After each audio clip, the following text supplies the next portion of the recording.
ओम शांति। आज 2 अक्टूबर 2021 के बाबा के मधुर महावाक्य सुनेंगे। आज का दिन सारे भारत भर में गांधी जयंती के रूप में मनाते हैं या अहिंसा दिन के रूप में भी मनाते हैं। बाबा भी आकर हम बच्चों को डबल अहिंसक बनाते हैं और आज की मुरली में बाबा ने हम बच्चों को नई दुनिया की उस राम राज्य की स्मृति दी है। बाबा कहे, यह मृत्यु लोक है और अभी तुम अमर लोक में जा रहे हो, तो तुम्हें इस मृत्यु लोक को याद नहीं करना है। हमेशा स्मृति में यही रहे कि हम डबल अहिंसक बन रहे हैं।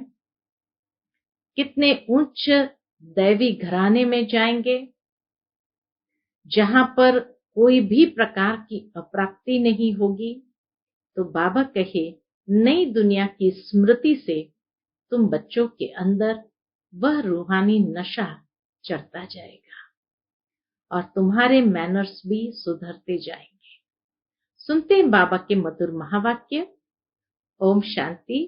मीठे बच्चे, अब इस मृत्यु लोक का अंत है, अमर लोक की स्थापना हो रही है, इसलिए तुम्हें मृत्यु लोक वालों को याद नहीं करना है। आज की मुरली से प्रश्न है, बाप अपने गरीब बच्चों को कौन सी स्मृति दिलाते हैं? उत्तर है, बच्चे, जब तुम वाइसलेस पवित्र थे तो बहुत सुखी थे। तुम्हारे जैसा शाहूकार दूसरा कोई नहीं था। तुम अपार सुखी थे। धरती आसमान सब तुम्हारे हाथ में था। अखंड राज्य था। अब बाप तुम्हें फिर से शाहूकार बनाने आए। आज की मुरली से पहले गीत बजा है, नैनहीन को राह दिखाओ प्रभु जी। ओम शांति।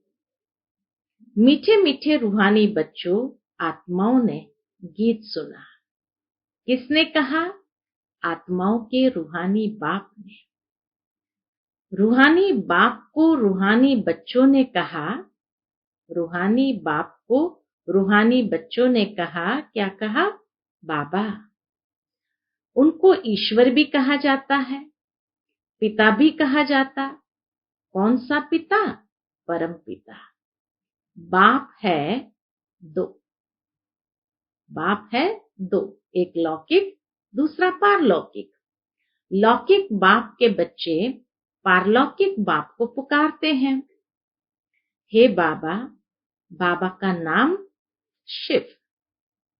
वह शिव निराकारी पूजा जाता है। बाबा कहे, वह शिव निराकारी पूजा जाता है। उनको कहा जाता है सुप्रीम फादर। लौकिक बाप को सुप्रीम नहीं कहा जाता। ऊंचते ऊंच सभी आत्माओं का बाप एक ही है। सभी जीव आत्माएं उस बाप को याद करती है।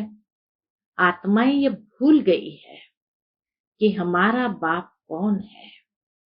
पुकारते हैं, ओ गॉड फादर, हम नैनहीन को नैन दो तो हम अपने बाप को पहचाने। इसलिए बाबा को पुकारते हैं। भक्ति मार्ग में हम अंधे बन ठोकरें खाते रहते हैं। अब इन ठोकरों से छुड़ाओ। बाबा को ही कहते हैं, नैनहीन को राह दिखाओ, क्योंकि हम ठोकरें खा रहे हैं। अब हमें इन ठोकरों से छुड़ाओ। बाप ही कल्प कल्प आकर भारत को हेवन बनाते हैं। अब कलयुग है, सतयुग आने वाला है। कलयुग और सतयुग के बीच को संगम कहा जाता है। यह है पुरुषोत्तम संगम। बेहद का बाप आकर जो भ्रष्टाचारी बन गए हैं, उन्हों को श्रेष्ठाचारी पुरुषोत्तम बनाते हैं। लक्ष्मी नारायण पुरुषोत्तम थे। लक्ष्मी नारायण की डिनास्टी का राज्य था। यह बाप आकर स्मृति दिलाते हैं, तुम भारतवासी आज से 5000 वर्ष पहले स्वर्गवासी थे। अब नरकवासी हो। आज से 5000 वर्ष पहले भारत हेवन था। भारत की बहुत महिमा थी। सोने हीरे के महल थे। सब अब कुछ भी नहीं है। सोने हीरे के महल थे, लेकिन अब कुछ भी नहीं है। उस समय और कोई धर्म नहीं था, सिर्फ सूर्यवंशी थे। चंद्रवंशी पीछे आते हैं। बाप समझाते हैं, तुम ही सूर्यवंशी थे। अब तक लक्ष्मी नारायण के मंदिर बनाते रहते हैं, परंतु लक्ष्मी नारायण का राज्य कब था, कैसे राज्य पाया, ये किसको पता नहीं। पूजा करते हैं परंतु जानते नहीं है, तो ब्लाइंड फेथ हुआ ना। शिव की, लक्ष्मी नारायण की पूजा करते हैं, बायोग्राफी कोई नहीं जानते। भारतवासी खुद कहते हैं, हम पतित हैं। हे पतित पावन बाबा, आओ, आकर हमको दुखों से, रावण राज्य से लिबरेट करो। बाप आकर सबको लिबरेट करते हैं। बच्चे जानते हैं कि सतयुग में एक ही राज्य था। कांग्रेसी लोग अथवा बापूजी भी यही मांगते थे कि हमको फिर से राम राज्य चाहिए। हम स्वर्गवासी बनने चाहते हैं। अब नरकवासियों का क्या हाल है, देख रहे हो। इनको कहा जाता है हेल, डेविल वर्ल्ड। यही भारत डीटी वर्ल्ड था, अब डेविल वर्ल्ड बन गया है। बाबा समझाते हैं, तुमने 84 जन्म लिए हैं, न कि 84 लाख। यह तो शास्त्रों में गपोड़े लगा दिए हैं। आज से 5000 वर्ष पहले सदगति मार्ग था। वहां न भक्ति न दुख का नाम निशान था। वहां न भक्ति थी न दुख का नाम निशान था। उनको सुखधाम कहा जाता है। बाप समझाते हैं, तुम असल में शांति धाम के रहने वाले हो। तुम यहाँ पाठ बजाने आए हो। पुनर्जन्म 84 होते हैं, न कि 84 लाख। अब बेहद का बाप आया है, तुम बच्चों को बेहद का वर्षा देने। बाप तुम आत्माओं से बात करते हैं और सत्संगों में मनुष्य को भक्ति की बातें सुनाते हैं। आधा कल्प जब भारत स्वर्ग था, एक भी पतित नहीं था, अब एक भी पावन नहीं है। यह है पतित दुनिया। बाप समझाते हैं, गीता में कृष्ण भगवान वाच लिख दिया है। कृष्ण भगवान नहीं है, न कि उसने गीता सुनाई है। यह लोग बाबा कहे अपने धर्म शास्त्र को भी नहीं जानते, अपने धर्म को ही भूल गए हैं। धर्म मुख्य है 4। पहले आदि सनातन देवी देवता धर्म सूर्यवंशी, पीछे चंद्रवंशी, दोनों को मिलाकर कहते हैं देवी देवता धर्म। वहां दुख का नाम नहीं था। 21 जन्म तुम सुखधाम में थे। फिर रावण राज्य भक्ति मार्ग शुरू होता है। शिव बाबा कब आते हैं? जब रात होती है। शिव बाबा कब आते हैं? जब रात होती है। भारतवासी घोर अंधियारे में आ जाते हैं, तब बाबा आते हैं। गुड़ियों की पूजा करते रहते हैं, एक की भी बायोग्राफी नहीं जानते। भक्ति मार्ग में अनेक धक्के खाते हैं। तीर्थों पर जाओ, फेरे लगाओ। बाबा कहे तीर्थों पर जाओ, फेरा लगाओ, कोई प्राप्ति नहीं। बाप कहते हैं, मैं आकर तुमको ब्रह्मा द्वारा यथार्थ ज्ञान सुनाता हूं। पुकारते हैं कि हमको सुखधाम और शांति धाम की राह बताओ। बाप कहते हैं, आज से 5000 वर्ष पहले हमने तुम्हें बहुत शाहूकार बनाया था। इतना धन दिया, फिर कहां गंवाया? तुम कितने शाहूकार थे? भारत कौन कहलावे? भारत ही सबसे ऊंच ऊंचे ते ऊंचा खंड था। भारत ही सबसे ऊंचे ते ऊंचा खंड था। वास्तव में सबका यह तीर्थ है। भारत ही सारी दुनिया की आत्माओं का तीर्थ है, क्योंकि पतित पावन बाप का बर्थ प्लेस है। जो भी धर्म वाले हैं सभी की बाप आकर सदगति करते हैं। अब रावण का राज्य सारी सृष्टि में है, सिर्फ लंका में नहीं। जब सूर्यवंशी राज्य था तब यह विकार नहीं थे। भारत वाइसलेस था, अब विशस है। अब सब नरकवासी है। बाबा कहे भारत वाइसलेस था, अब विशस है, सब नरकवासी है। सतयुग में जो दैवी संप्रदाय थे वे फिर 84 जन्म भोग आसुरी संप्रदाय बने हैं, फिर दैवी संप्रदाय बनने हैं। भारत बहुत शाहूकार था। भारत की ही उत्थान और पतन की कहानी बाबा सुना रहे हैं। तो भारत बहुत शाहूकार था, अब गरीब बना है, इसलिए भीख मांग रहे हैं। बाप तुम गरीब बच्चों को स्मृति दिलाते हैं, बच्चे तुम कितने सुखी थे, तुम्हारे जैसे सुख किसको मिल नहीं सकता। तुम्हारे जैसा सुख किसको मिल नहीं सकता। कितना सुख था, धरती आसमान सब तुम्हारे हाथों में था। शास्त्रों में कल्प की आयु लंबी बताकर सभी को कुंभकर्ण की आसुरी नींद में सुला दिया है। यह भारत शिव बाबा का स्थापन किया हुआ शिवालय था। वहां पवित्रता थी। उस नई दुनिया में देवी देवता राज्य करते थे। मनुष्य तो यह भी नहीं जानते कि राधे कृष्ण का आपस में क्या संबंध है। दोनों अलग अलग राजधानी के थे। फिर स्वयंवर के बाद लक्ष्मी नारायण बने। यह ज्ञान कोई मनुष्य मात्र में नहीं है।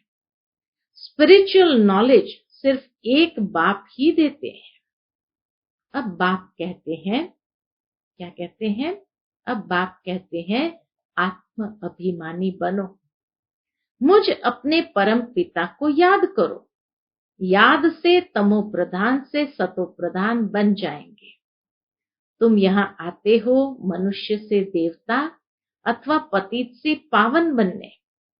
अब यह है रावण राज्य। भक्ति में रावण राज्य शुरू होता है। सब भक्ति करने वाले रावण के पंजे में है। सारी दुनिया 5 विकारों रूपी रावण की कैद में है, शोक वाटिका में है। बाप आकर सबको लिबरेट कर गाइड बन साथ ले जाते हैं। उसके लिए यह महाभारत लड़ाई है। बाबा के उसके लिए यह महाभारत लड़ाई है जो 5000 वर्ष पहले लगी थी। अब बाप फिर से स्वर्ग बना रहे हैं। ऐसे नहीं जिनको बहुत धन है वह स्वर्ग में है, अभी है ही नर्क।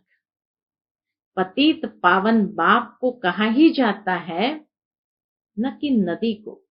पतित पावन बाप को कहा जाता है, न कि नदी को। यह सब है भक्ति मार्ग। यह बातें बाबा ही आकर समझाते हैं। अब यह तो जानते हो, एक है लौकिक बाप, दूसरे हैं पारलौकिक, तीसरे हैं अलौकिक। अब पारलौकिक बाप शिव बाबा ब्रह्मा द्वारा ब्राह्मण धर्म स्थापन करते हैं। ब्राह्मणों को देवता बनाने के लिए राजयोग सिखलाते हैं। आत्मा ही पुनर्जन्म लेती है। आत्मा ही कहती है मैं एक शरीर छोड़ दूसरा लेती हूँ। बाप कहते हैं अपने को आत्मा समझ मुझ बाप को याद करो तो तुम पावन बन जाएंगे। कितना प्यार से बाबा कहते हैं अपने को आत्मा समझ मुझ बाप को याद करो तो तुम पावन बनेंगे। कोई भी देहधारी को याद नहीं करो। अब मृत्यु लोक का अंत है, अमर लोक की स्थापना हो रही है। बाकी सब अनेक धर्म खलास हो जाएंगे। सतयुग में एक ही देवी देवता धर्म था। फिर चंद्रवंशी राम सीता त्रेता में थे। तुम बच्चों को सारे चक्र की याद दिलाते हैं। शांति धाम और सुख धाम की स्थापना बाप ही करते हैं। मनुष्य मनुष्य को सद्गति दे नहीं सकते। वह सब है भक्ति मार्ग के गुरु, लेकिन सद्गति कोई भी दे नहीं सकते। अभी तुम हो ईश्वरीय संतान, बाबा से राज्य भाग्य ले रहे हो। ये राजधानी स्थापन हो रही है। प्रजा तो बहुत बननी है। कोटों में कोई राजा बनते हैं। सतयुग को कहा जाता है फूलों का बगीचा, अब है कांटों का जंगल। रावण राज्य बदल रहा है, विनाश होना है। यह ज्ञान अब तुमको मिल रहा है। लक्ष्मी नारायण को यह ज्ञान नहीं रहता, प्राय लोप हो जाता है। सतयुग आते ही यह ज्ञान प्राय लोप हो जाता है। भक्ति मार्ग में बाप को कोई भी यथार्थ नहीं जानते। 2500 साल बीत जाएंगे, उसके बाद परमात्मा को समझने का प्रयत्न भी करे तो भी नहीं जान सकते। इसलिए बाबा कहे भक्ति मार्ग में बाप को कोई भी यथार्थ नहीं जानते। बाप है रचयिता। ब्रह्मा विष्णु शंकर भी रचना है। सर्वव्यापी कहने से वर्षे का हक खत्म हो जाता है। बाबा आकर सबको वर्षा देते हैं। 84 जन्म वही लेते। कौन लेते? 84 जन्म वही लेते हैं जो पहले पहले सतयुग में आते हैं। क्रिश्चियन लोग करके 40 जन्म लेते होंगे। एक भगवान को ढूंढने के लिए कितने धक्के खाते हैं। अब तुम धक्के नहीं खाएंगे। एक बाप को याद करो तो तमो प्रधान से सतो प्रधान बन जाएंगे। यह है यात्रा। यह है गॉड फादरली यूनिवर्सिटी। तुम्हारी आत्मा पढ़ती है। साधु संत कह देते आत्मा निर्लेप है, लेकिन आत्मा ही कर्म अनुसार दूसरा जन्म लेती है। आत्मा ही अच्छा व बुरा कर्म करती है। इस समय कलयुग में तुम्हारे कर्म विकर्म होते हैं। सतयुग में तुम्हारे कर्म अकर्म होते हैं। वहां विकर्म होता नहीं। सतयुग में कोई भी विकर्म नहीं होता। वह है ही पुण्य आत्माओं की दुनिया। अच्छा, मीठे मीठे सिक्के लदे बच्चों प्रति माता पिता बाप दादा का याद प्यार और गुड मॉर्निंग। रूहानी बाप की रूहानी बच्चों को नमस्ते। हम सब रूहानी बच्चों की रूहानी माता पिता बाप दादा को याद प्यार गुड मॉर्निंग और नमस्ते नमस्ते। शुक्रिया बाबा, शुक्रिया। आज की मुरली से धारणा के लिए मुख्य सार है। पहली पॉइंट, एक बाप से बेहद का वर्षा लेना है। श्रेष्ठ कर्म करने हैं। जब बाप मिला है तो किसी भी प्रकार के धक्के नहीं खाने हैं। दूसरी पॉइंट, बाप ने जो स्मृति दिलाई है उससे स्मृति में रख अपार खुशी में रहना है। कोई भी देहधारी को याद नहीं करना है। आज का बाबा का मधुर वरदान हम बच्चों के प्रति है। निमित्तपन की स्मृति द्वारा अपने हर संकल्प पर अटेंशन रखने वाले निवारण स्वरूप भव। निमित्तपन की स्मृति द्वारा अपने हर संकल्प पर अटेंशन रखने वाले निवारण स्वरूप भव। निमित्त बनी हुई आत्माओं पर सभी की नजर होती है, इसलिए निमित्त बनने वालों को विशेष अपने हर संकल्प पर अटेंशन रखना पड़े। अगर निमित्त बने हुए बच्चे भी कोई कारण सुनाते हैं तो उनको फॉलो करने वाले भी अनेक कारण सुना देते हैं। अगर निमित्त बनने वालों में कोई कमी है तो वह छिप नहीं सकती। इसलिए विशेष अपने संकल्प वाणी और कर्म पर अटेंशन दे, निवारण स्वरूप बनो। आज का बाबा का मधुर स्लोगन है, ज्ञानी तो आत्मा वह है जिसमें अपने गुण व विशेषताओं का भी अभिमान न हो। ज्ञानी तो आत्मा वह है जिसमें अपने गुण व विशेषताओं का भी अभिमान न हो। वही है ज्ञानी तो आत्मा। उसके बाद आज मातेश्वरी जी के अनमोल महावाक्य है।